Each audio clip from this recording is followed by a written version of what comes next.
एक शाम, एक लाश और एक राज जो कभी दफन नहीं होना चाहिए था। देवगढ़ की छोटी सी नगरी में, जहां चुप्पी और सन्नाटे का साया हमेशा मंडराता रहता है, वहां काली माता के मंदिर के पास एक खूनी सच छुपा हुआ था। यह कहानी है अनन्या की, जो एक रात अचानक गायब हो गई, और उसके साथ ही एक ऐसा राज जो किसी को नहीं पता था।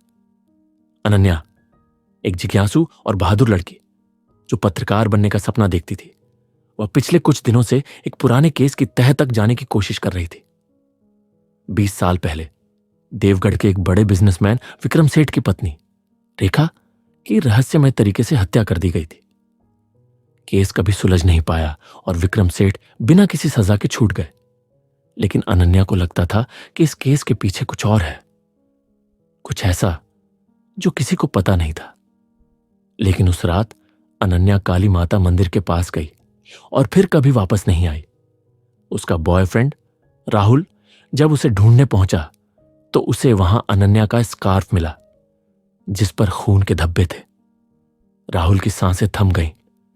उसने तुरंत पुलिस को खबर दी, लेकिन इंस्पेक्टर दुबे ने उसकी बात को गंभीरता से नहीं लिया। लड़कियां भाग जाती हैं, फिर वापस आ जाती हैं, ये कहकर उन्होंने राहुल को टाल दिया। लेकिन राहुल को पता था कि अनन्या ऐसी नहीं थी।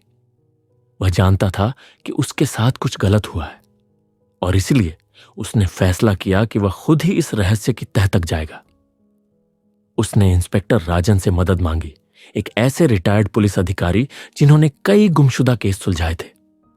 राजन ने राहुल की बात सुनी और उसकी मदद करने का फैसला किया। दोनों ने मिलकर अनन्या के गायब होने की जांच शुरू की। उन्हें पता चला कि अनन्या ने विक्रम सेठ के बारे में काफी रिसर्च की थी। उसकी डायरी में कई ऐसे सुराग थे जो इस केस को एक नई दिशा दे सकते थे। लेकिन जैसे जैसे वे आगे बढ़े, उन्हें एहसास हुआ कि यह केस उनकी सोच से कहीं ज्यादा गहरा है। काली माता मंदिर के पास एक पुराने पेड़ के नीचे उन्हें अनन्या की डायरी मिली, लेकिन उस डायरी के साथ ही एक चेतावनी भी थी। पीछे हट जाओ, नहीं तो तुम्हारी हालत भी अनन्या जैसी हो जाएगी। राहुल ने डायरी खोली और उसके पन्नों में छुपे सच ने उसे झकझोर कर रख दिया।